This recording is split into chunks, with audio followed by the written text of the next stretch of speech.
السلام علیکم ورحمۃ اللہ وبرکاتہ۔ الحمدللہ وکفا والصلاة والسلام علی عبادہ الذین اصطفیٰ، اما بعد، اللہم صلی علی محمد وعلی آل محمد۔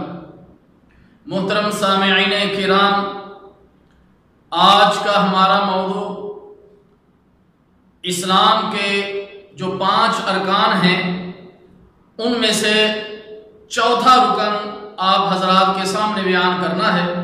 اللہ تعالیٰ جل شانہ سے دعا ہے کہ اللہ تعالیٰ جل شانہ ہمیں سمجھنے کی، عمل کرنے کی توفیق عطا فرمائے۔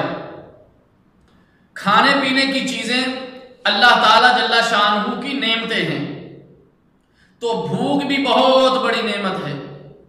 پیٹ بھرنے سے جسم کو آسودگی ملتی ہے، لیکن اس سے جسم سست ہو جاتا ہے اور عقل و فکر کی صلاحیتیں محدود ہو جاتی ہیں، جبکہ بھوکا رہنے سے جسم میں صبر اور برداشت کی قوت پیدا ہوتی ہے، دماغ کی صلاحیتوں میں وسعت، روحانیت میں اضافہ اور اخلاقی حس طاقتور ہوتی ہے۔ اس لیے تمام آسمانی ادیان میں روزے کو عبادت کا درجہ دیا گیا ہے، بلکہ انسان کے خود ساختہ مذاہب اور افکار میں بھی روزہ کسی نہ کسی شکل اور کسی نہ کسی مقصد کے تحت موجود ہے۔ اسلام میں روزے کو جن اصول و ضوابط و آداب کا پابند کیا گیا ہے، ان سے اس کی افادیت اور روحانیت کئی گنا بڑھ جاتی ہے۔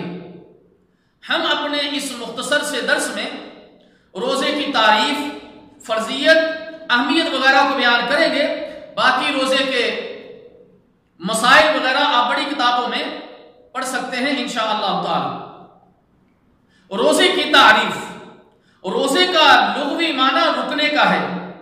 شریعت میں اس سے مراد صبح صادق سے لے کر غروب آفتاب تک کھانے پینے اور روزہ توڑنے والی تمام چیزوں سے اپنے آپ کو روکے رکھنا ہے۔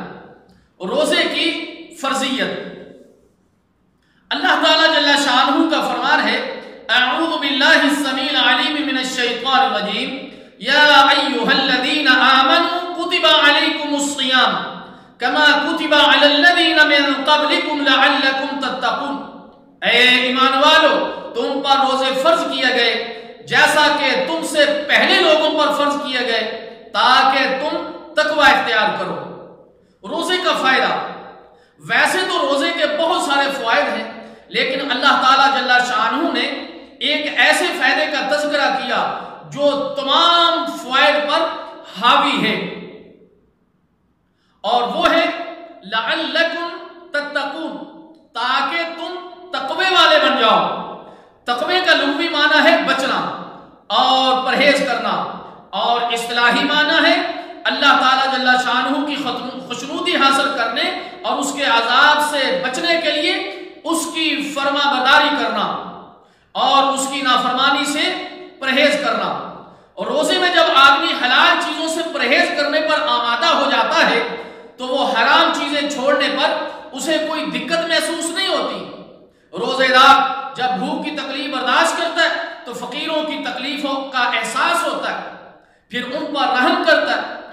روزے سے نفس کی بے لگام خواہشات پر بھی اسے کنٹرول حاصل ہو جاتا ہے۔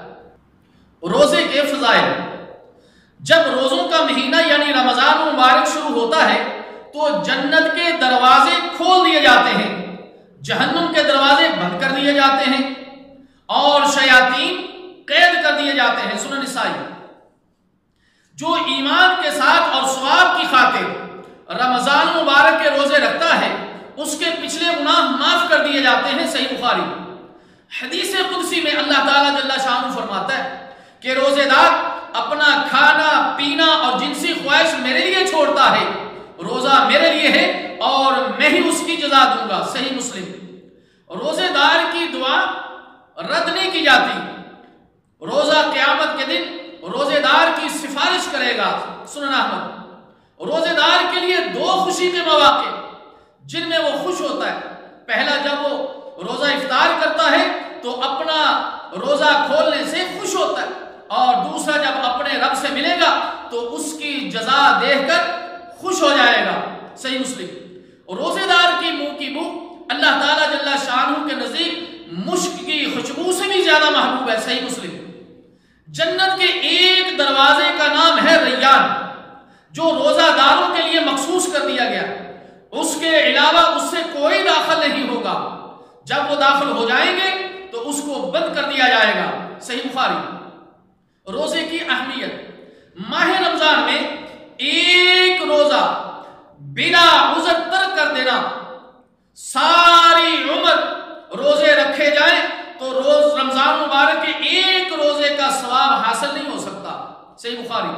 رمضان کی برکتوں سے محروم رہنے والا بد نصیب ہے۔ سنن ابن ماجہ۔